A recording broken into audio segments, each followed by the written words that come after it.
ให้ถ่ายให้แล้วก็ไม่ขอบคุณเก๊กตั้งหลายช็อตนึกว่าเท่ตาย เกินเลยหมั่นไส้ถ่ายให้ไม่สวยเขาไม่เห็นกลัวขโมยอะไรเลยโทรศัพท์เสียบไว้ที่ตูดรัวสิ รัวรินเล็กเนี่ย โอ้ยแต่ตรงนี้สวยมากเลยนะ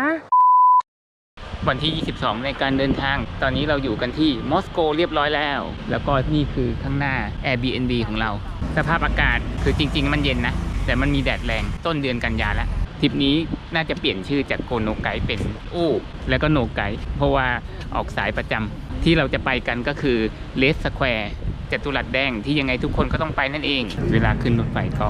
ระวังกระเป๋านิดนึงแต่นี่อยู่นอกเมืองก็ไม่ได้ทีเรียสอะไรแต่เกิดอยู่ในเมืองก็ต้องระวังกระเป๋านิดนึงมีเซนต์ปีเตอร์นะชัดเจนกว่านี้เยอะมันต้องสายตายาวมากๆอ่ะทำไมเขาถึงมาวางตรงนี้ไม่รู้แล้วใครก็จะอ่านทันว่าตัวอักษรก็เล็กแถมเป็นภาษารัสเซียหมดเลยขึ้นมาจากบันไดเลื่อนที่ยังไม่ได้อ่านเลยอ่ะโอ้แล้วจะเข้าได้ไหมเนี่ยไม่รีบแล้วเดี๋ยวคันหน้ามาแน่นกว่านี้มันก็มาเร็วนะต่อกันเลยอ่ะคนที่นี่เขาไม่ต่อแถวรีบเลื่อนตัวเข้ามาอย่างรวดเร็วหาทางออกไม่ได้สายตาสั้นนี่ตบเลยนะตัวเล็กแล้วแถมอยู่ไกลอีกอ่ะเอ็กซิสก็ปิดนึงเนี่ยนะเราอยู่ๆไปเราก็จับทางได้เองเลยเขามีแผนที่อยู่ใกล้ๆทางออกมีป้ายทางออกเบอร์ 7 Red Square State Historical Museum อันนี้เราก็โผล่หน้าขึ้นมาจากทางออกเบอร์ 7 State Historical Museum จะไป Red Square ต้องผ่านประตูนี้ก่อนส่วนอันนี้ก็คือโบสถ์เขาเข้าไปสวดอะไรสักอย่างหนึ่ง Historical Museum ก็คือไปทางนี้กับเซนต์เบซิลก็คือผ่านประตูนี้เหมือนกันผ่านประตูออกมาแล้วประตูนี้เรียกว่าไอบีเลียนเกตแล้วก็เลสสแควร์อยู่ทางด้านหน้าของเราเซนต์เบซิลอีก400เมตรฮิสตอริคอลอีก50เมตรเราออกมาจากทางด้านนี้ทางออก7เมโทรออกมาปุ๊บเราก็จะเจอตรงเนี้ยประตูทางเข้าตรงนี้ใช่ป่ะเดินตรงไป400เมตรก็คือเซนต์เบซิลฮิสตอริคอลมิวเซียมอันนี้แต่ว่าจะไม่มีทางเข้าแกรนด์เคมรินเพราะว่ามันจะไปอีกทางหนึ่งเลยคนละด้านกันเลยทูทิเก็ตไป10 บาทบาร์โค้ดแปะเลยต้องฝากกระเป๋าเราต้องกระดกน้ำก่อนให้มันกลั่นออกมาเป็นน้ำพอดูเสร็จปุ๊บก็ปวดฉี่พอดี State Historical Museum เนี่ยค่าเข้าโดยปกติคนละ700รูเบิล350 บาทถ้าเกิดว่ามาช่วง1กันยายนจนถึงประมาณ14พฤษภาคมของอีกปีนึงอ่ะราคาจะเหลือ500รูเบิลแล้วก็ถ้าเอา Audio Guide ก็เพิ่มอีกคนละ400รูเบิลเราอยากรู้เกี่ยวกับประวัติศาสตร์อันนี้คือตั้งแต่ยุคหินเลยจัดแสดงหินทำไมอันนี้ดูคล้ายๆพุง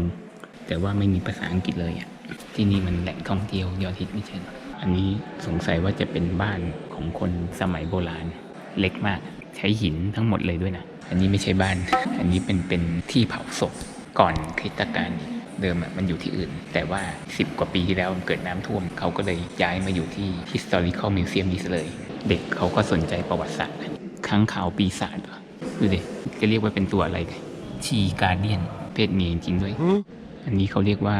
เดียสโตนเก่าแก่แบบ800ปีก่อนคริสตกาลแกะสลักรูปภาพความเชื่อต่างๆในสมัยนั้น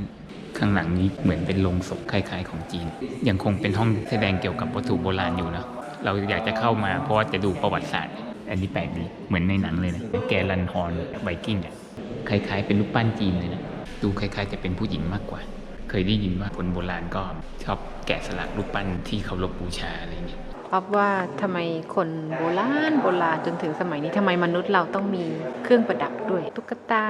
สร้อยแหวนส้มหูแบบตั้งแต่โบราณการก่อนคริสตกาลแล้วก็มีคือไม่ว่าจะยุคสมัยไหนคนต้องมีเครื่องประดับมีไปเพื่ออะไรอ่ะ identify เหรอว่าฉันเป็นผู้หญิงหรือมันเป็นแค่ความชอบของมนุษย์เราว่ามันน่ารักดี หรือว่าแสดงฐานะเหรอหรืออะไรมันก็หลายอย่างแต่ว่าโดยเมนหลักคิดว่าแสดงถึงความที่เราแตกต่างจากคนอื่นคนสมัยก่อนถ้าพูดถึงว่าความรู้ความสามารถอะไรโดยทั่วไป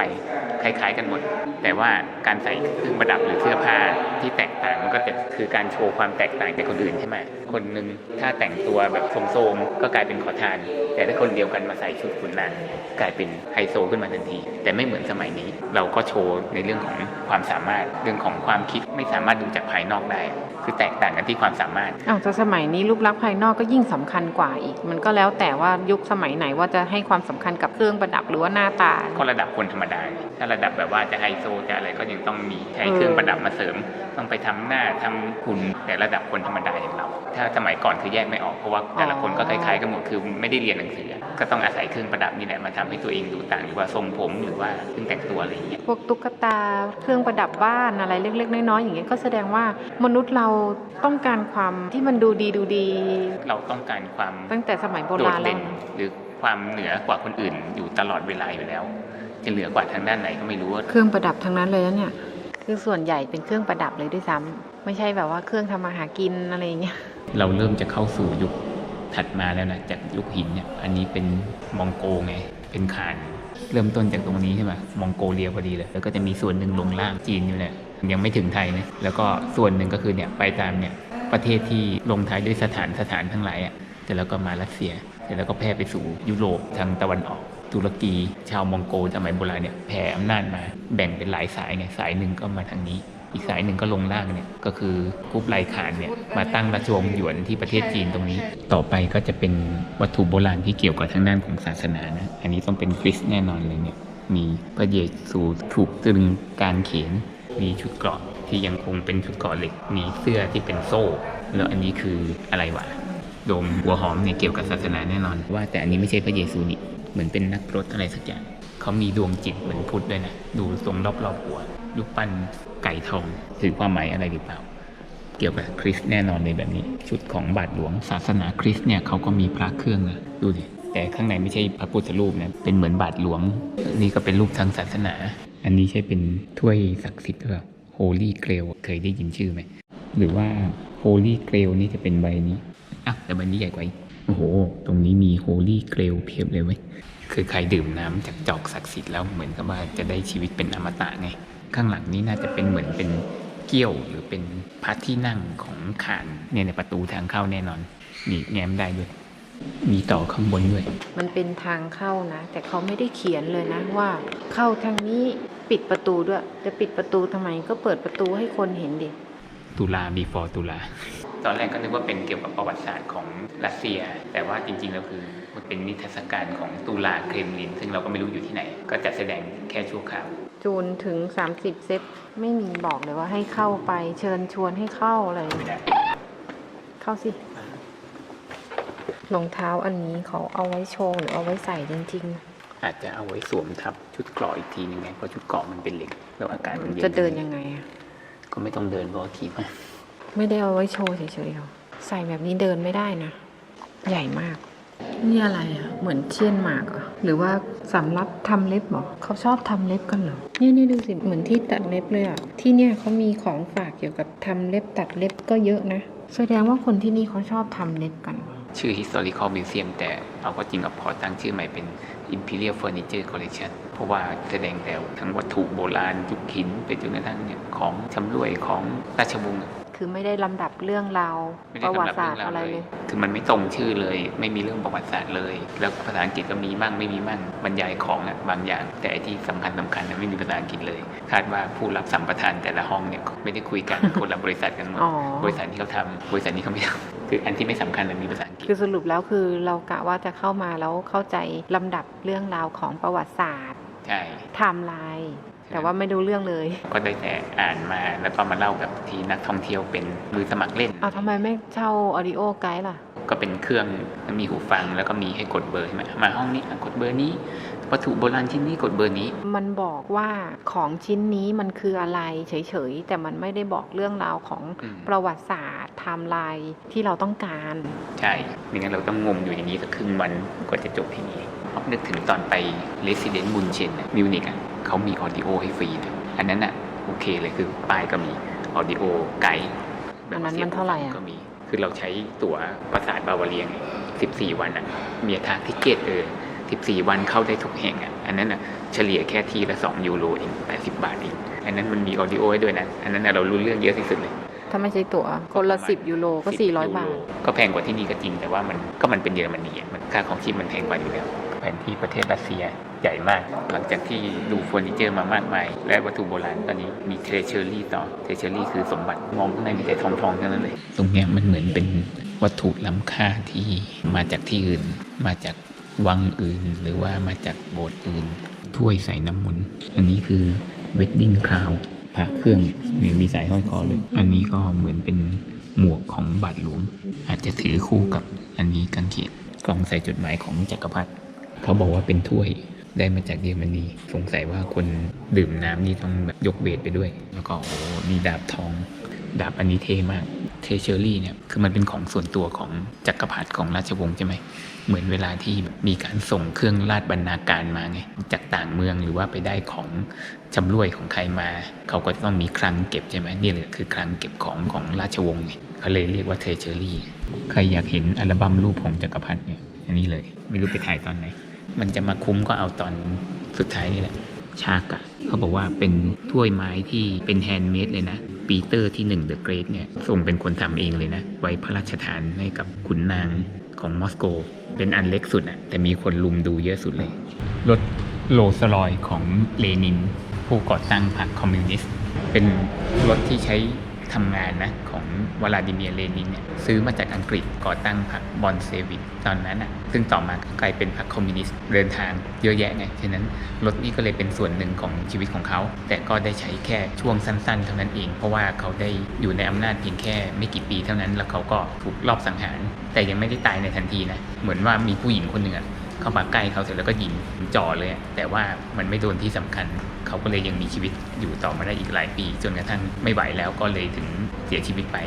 สรุปว่า State Historical Museum เนี่ยคือต้องผ่านประตูนี้เข้ามานะแล้วก็อยู่ข้างหลังอ๊อฟเนี่ยก็โอเคแล้วแหละถึงแม้ว่ามันจะไม่ตรงกับจุดประสงค์ของเราที่อยากจะไปรู้ประวัติศาสตร์ก็ตามแต่ถ้าเกิดใครชอบดูของดูวัตถุอะไรเงี้ยราคาแค่คนละ350 บาทเนี่ยถือว่าคุ้มมากแล้วเพราะว่ามี Treasury ก็คือพวกของล้ำค่าต่างๆที่เป็นทองด้วยนะแต่ว่าใครที่มาช่วงเดือนกันยาจนถึงประมาณพฤษภาของอีกปีหนึ่งเขาก็จะลดราคาคือมันจะถูกลงอีกแล้วพอออกจาก Historical Museum แล้วมันก็จะไปโผล่ข้างนอกแล้วก็ต้องวนกลับเข้ามาข้างในอีกทีนึงเดินผ่าน Iberian Gate ที่มี2 ยอดแล้วก็ทางขวาก็คือ State Historical Museum แล้วจากนั้นทางซ้ายโบสถ์เล็กๆนี่ก็คือคาซานคาทีดรัลแล้วถัดจากคาซานคาทีดรัลไปอีกก็จะเป็นห้างกลุ่ม GUM กลุ่มขณะนี้เรากำลังจะเดินต่อไปถึงโบสถ์เซนต์เบซิลไอ้ตึกเหลืองๆนี่เขาก็บอกว่าเป็นเครมลินซีเนตน่าจะเป็นวุฒิสภานะซีเนตนี่แล้วก็ฝั่งตรงกันข้ามก็คือห้างกลุ่มห้างสรรพสินค้าเรียนแบบไอ้ห้างในลอนดอนหรือเปล่าแฮร์รอดหรือแฮร์รอดล้อมรอบไปด้วยตึกสำคัญต่างๆมากมายเห็นมีทหารเดินไปเดินมาตลอดเลยนะเนี่ยตรงนี้มีทหารเรายังไม่ถึงศูนย์กลางของเรดสแควร์นะอันนี้ก็คือเหมือนเป็นลานหน้าพระราชวังเฉยๆไม่ใช่ในพระราชวังนะเพราะว่าพระราชวังก็คือแกรนด์เครมลินเนี่ยมันจะมีรั้วกั้นอยู่เรายังไม่เจอพวกม้ากับพวกนกนะคนใส่ตุ๊กตาม้าแล้วไล่กอดคนไปทั่วอะไรเงี้ยไปเข้าโบสถ์เซนต์เบซิลก่อนเห็นเป็นบ้านๆเล็กๆหลังคานี้คงจะเป็นซุ้มขายของยาวตลอดแนวเลยมันใช่ห้างจริงหรือเปล่านี่มันยาวเป็นกิโลเลยมันไม่ห้างทางเข้าวังหรือเข้าห้างวะ ตอนแรกก็นึกว่าคนจะเยอะกว่านี้นะก็เยอะแหละแต่ว่ายังไม่เท่าที่คิดมีทหารเดินไปเดินมาตลอดเลยเอาเสบียงมายังไม่รู้จะนั่งกินตรงไหนอ๋อนี่ไงมันก็มีใต้ต้นไม้เนี่ยเขาจะใช้ตารางทุกอนูของจัตุรัสแดงให้เป็นประโยชน์ใช่ไหมมีการทำอะไรไม่รู้ว่าเหมือนงานออกร้านแถมยังมีอัศจรรย์อีกจะแข่งฟุตบอลเนี่ยก็บอกแต่ว่า Ticket Office of the Festival แต่ไม่รู้เฟสติวัลอะไรมีวันไหนไม่รู้23 ออกัสถึง1 เซปเทมเบอร์วันนี้วันที่2 เซปเทมเบอร์แสดงว่าเขากำลังจะเก็บไม่ใช่เขากำลังสร้างไม่รู้ไม่งั้นมาตั้งแต่เมื่อวานแล้วช่วงปลายหน้าร้อนคือตอนนี้มันเหมือนจะเข้าหน้าหนาวนะจะหมดหน้าร้อนอาจจะจันดูขี่ม้ามีหอนาฬิกาก็คือเซเวียคล็อกทาวเวอร์ปกติน่าจะเข้าได้นี่นะเลนินเมาโซลิอุมที่เห็นแดงๆเนี่ยคือกำแพงวังนะคือเราอยู่นอกวังคือบังเอิญวันนี้เขามีการกันนู่นกันนี่ด้วยนะคนก็ยืนออกกันอยู่ข้างหน้าเยอะพอสมควรอนุสาวรีย์อันนี้อยู่ข้างหน้าน่าจะเป็นเซนต์นะมีดาบด้วยข้างหน้านี้เราก็เห็นแล้วโบสถ์เซนต์เบซิลทางเข้าน่าจะไปทางซ้ายนะ Treasure of the Cathedral ซื้อตั๋วกันตรงไหนนี่คือทางเข้า Ticket Office อยู่ตรงนี้ดำๆนี่มีตู้ซื้อตั๋วด้วยใช้ไม่ได้เว้ย ลดราคาเว้ย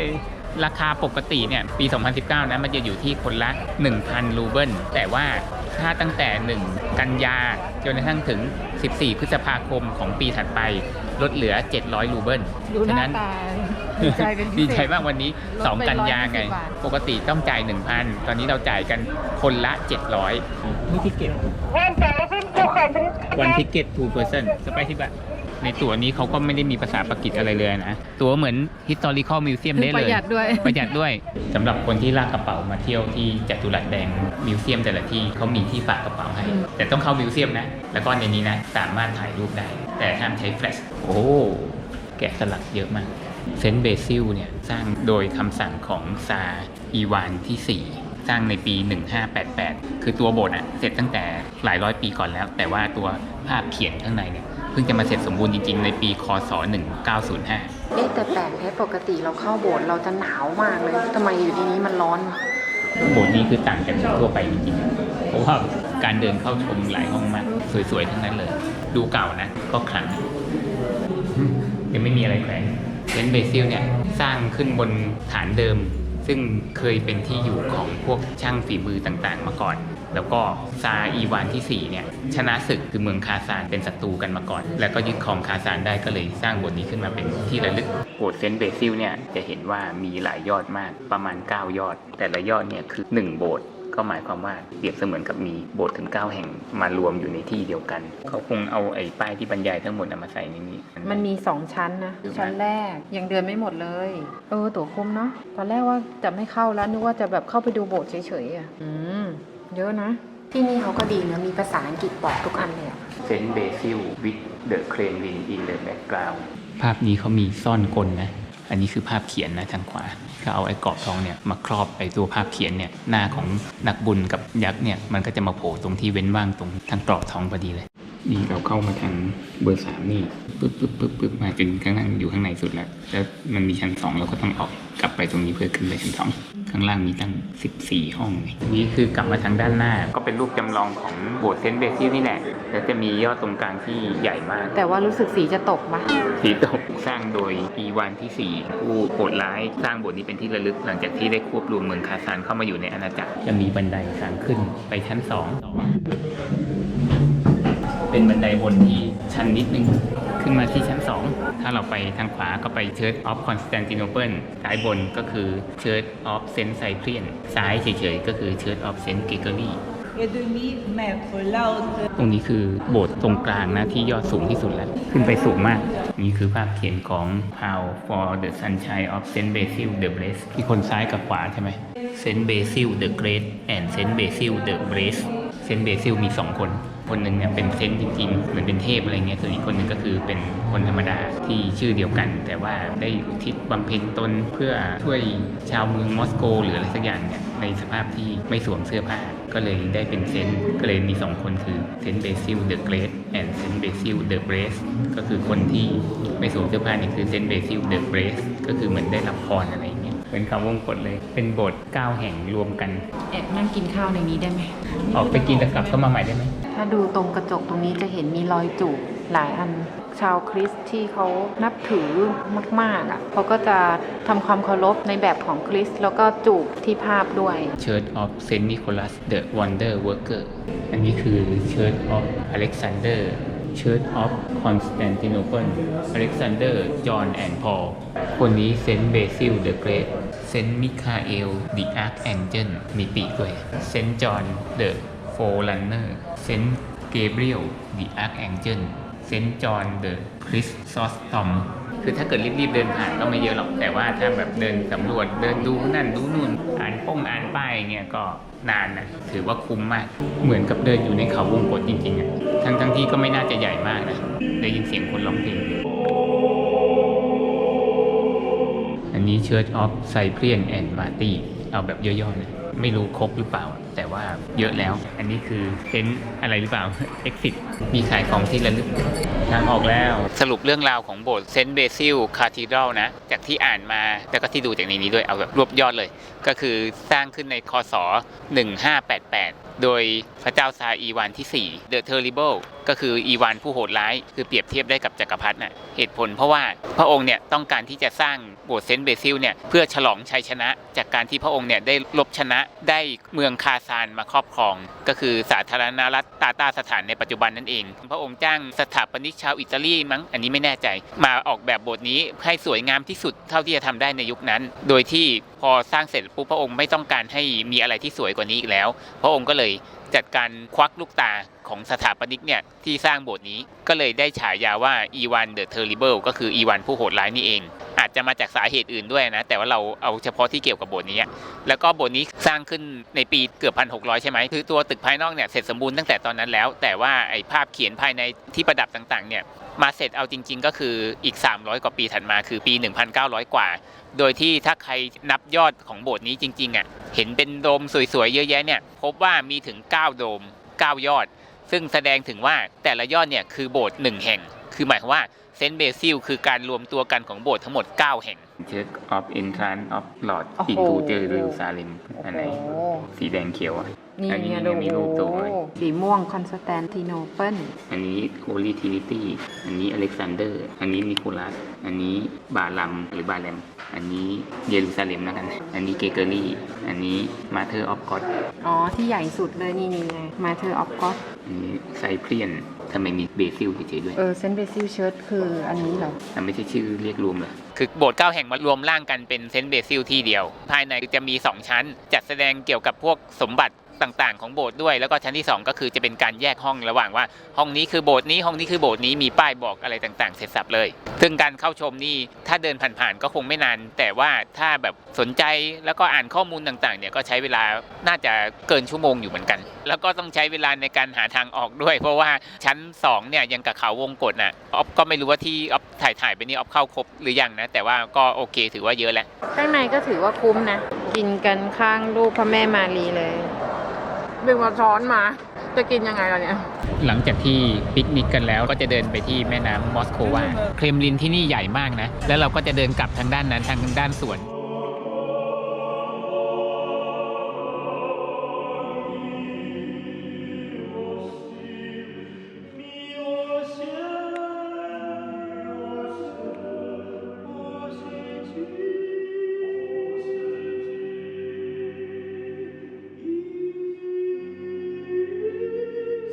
ยืนเท่แต่แอคให้ผู้หญิงถ่ายรูปให้จี้เป็นตากล้อง